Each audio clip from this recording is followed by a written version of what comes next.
Hey guys, welcome back to Frenemies. I'm Ian. I'm Diego. And we are back for more Noragami. Last episode, we left off with Hiyori, possibly losing her memory, at least of Yato and Yuki. Protecting, faking it. Yeah, we don't know yet. Yeah, she got a visit from Nora. She chased her with wolves that are controlled by, or that she at least has some bit of control because of Rabo. Who wants to kill Yato, and he's also seems disappointed in his strength. Apparently because he's not the god he used to be. Apparently, Yuki's before that. So Yuki, obviously being much better than before because of the evolution. I think it's what it's called. Him and Yato are on better terms. They're more congealing. It's not the congealing. What's the word? Bless you. Bless you again. Sorry. The more jabbing at each other than anything. They're not. And he's not antagonistic to him. Yeah, the main part is the whole thing with Hiyori possibly maybe forgetting who they are, or she's playing. Just the only reason that made me think that she actually forgot is because Nora touched her, and I don't know what she can do. And also she was in her phantom form, so I don't know how that's gonna go. But that's everything. So we're gonna jump into the episode.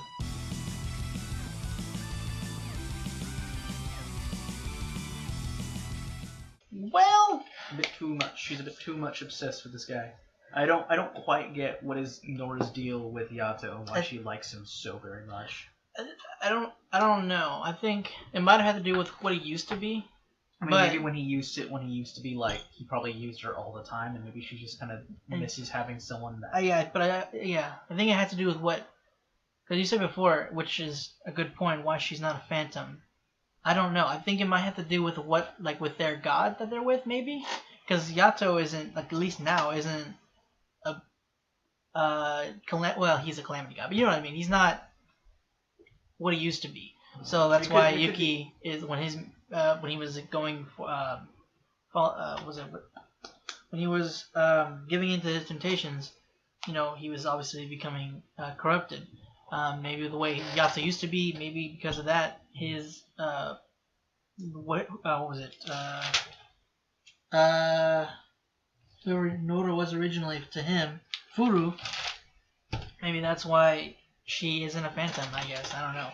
And maybe it's just because she's a Nora, because I don't know. She might have been very nature, yeah. Yeah, maybe because of she was probably Nora before she met him. So true enough. That's but she's very, very old. Yeah, and so is Yato. No, I know that, but I mean, like when you said like there's a chance that she could have been a Nora before she met him. Actually, I'm pretty sure she was, because she meant Tenjin mentioned that how that he used a Nora, so that Yato used Nora, which is to imply that she was Nora before he met her. Sure enough. And so yeah, it also definitely seems that Hiyori, her memory is taken. Yep. And it's slowly going even further. So that's even worse. It seems that little marble she has might be her memory. Yeah, I think it is her memory, because when they were mentioning about her memories fading, it was showing that it was going darker. It was kind of almost like she going more phantom. About the moon or something like that. Well, she was saying like what happens to the darker side of the moon, or where does it ebb or something like that? Like where does it go when it ebbs? I think is what she said. Yeah. So basically, as it's waning, it's overshadowed darkness. So that's what she's meaning by that. I mean, I wanted to ask, or say immediately, well, see, it's not actually disappearing, but she probably knows that, and she's just making a point. Yeah. But it's just like, well, actually, the moon doesn't actually go away. No, what did he call her after? Furuhime. I don't know if that's like her name, because that's her name that he gave her, or he's using. He could be using the Furuhime.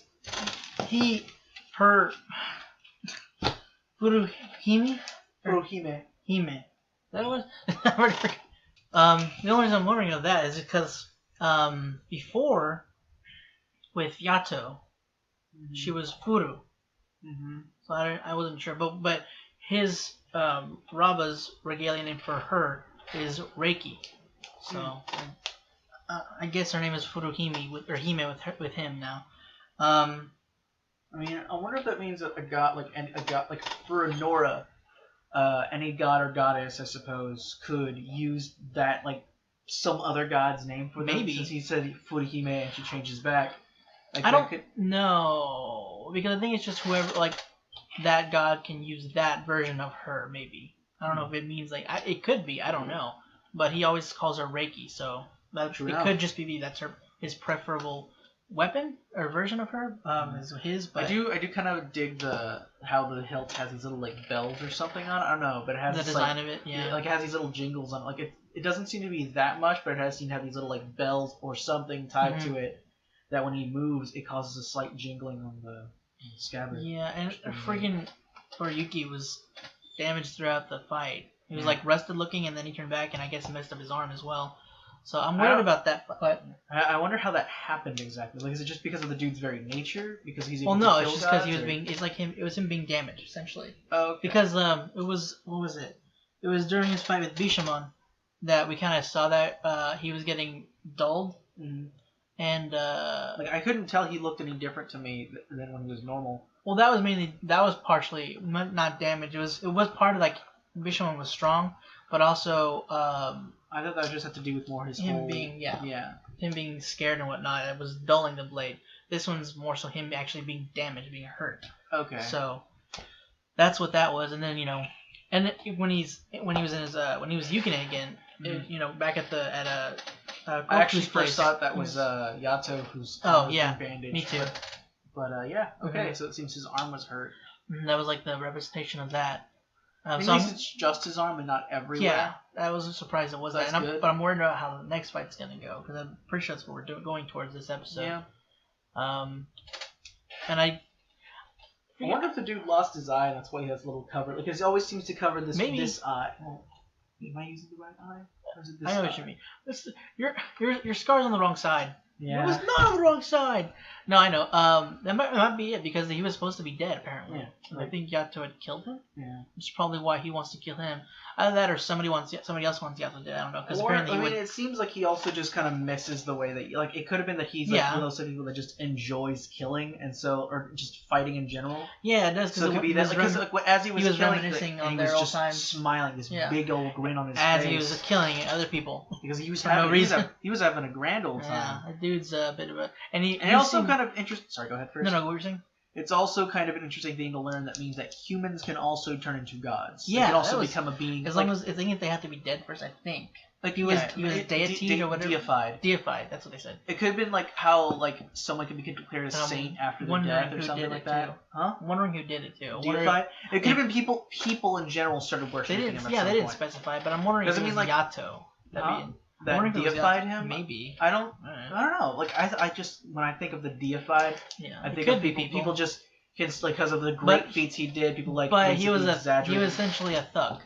Yeah. So I mean, I think they described him as a thug, and that he was the dude who went to go do the. Yeah, but I'm saying he wasn't. I don't think he was anything like huge and held up to anybody. So maybe like I mean, there's always going to be someone who might think that this person. I'm just saying not enough to to be deified. Is what I'm saying. No, I know that because anybody can be looked up to when they pass, and they're not. I mean, there's also because of the times, like, because there probably could have been like hundreds of people who were like, hey, I want to be like, because like the whole they kill them. Like what was it? They said that they're his boss when he was a human kills him so that no one would know what he did. It's it could be ties. that cutting ties. Yeah, but it could also be like he did it for his master. He has such honor or something. I don't know. Maybe I don't know how that works, but I don't personally think it was a person or anything. Well, at least. Not I just kind of to raise him up. Enough people just started worshiping him for some reason or another. I don't think that's. I think that's the case. I don't think so. That doesn't make any sense for him being a herald or whatever. Well, being a thug essentially, and because I don't think they said who or like what kind of person did it. Well, wait, what's a code of they don't specify, but I mean, I don't know. I was just because I remember some things like maybe the master did it. I guess maybe I don't know. Maybe he felt like he served him loyally and what have you and all that stuff. I don't know. He was also trying to get Yato to remember himself, and it seemed like he was using his power to do that. And it kind of seemed like he was clouding over. And I don't know, like in Yukine is the one that brought him back. I don't know if he would have gone over. I mean, I'm assuming that was like supposed to be I'm pretty sure that was Rabo's intention. But I don't know how he does really seem, as you said, to want him back. Maybe he just wants to fight him again. Possibly either fight him or he's like if I can get you back on my side, then I'm gonna kill you. because I can't stand this. I don't know. And Nora seems really. She's really into the. She's Yato. like, if you don't, it's like, if you can beat him, then I'll give Hiyori her memories back. So.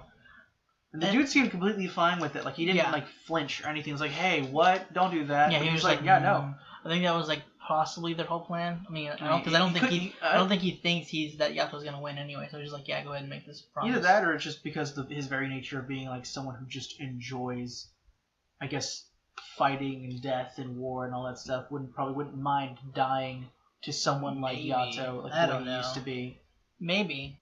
And also, if Hiyori doesn't get her memories back, she's just gonna be nothing. She's gonna be a husk. She's not gonna remember anything. So it's not just her memory of them. It's just everything. No, yeah, she's basically gonna be a freaking vegetable. Yeah. Just kind of. She probably won't be able to remember how to eat, how to sleep, or no, how to sleep, like how to eat and all that stuff. She'll be basically comatose. Yeah. Again, a vegetable. And their fight was also created a giant storm.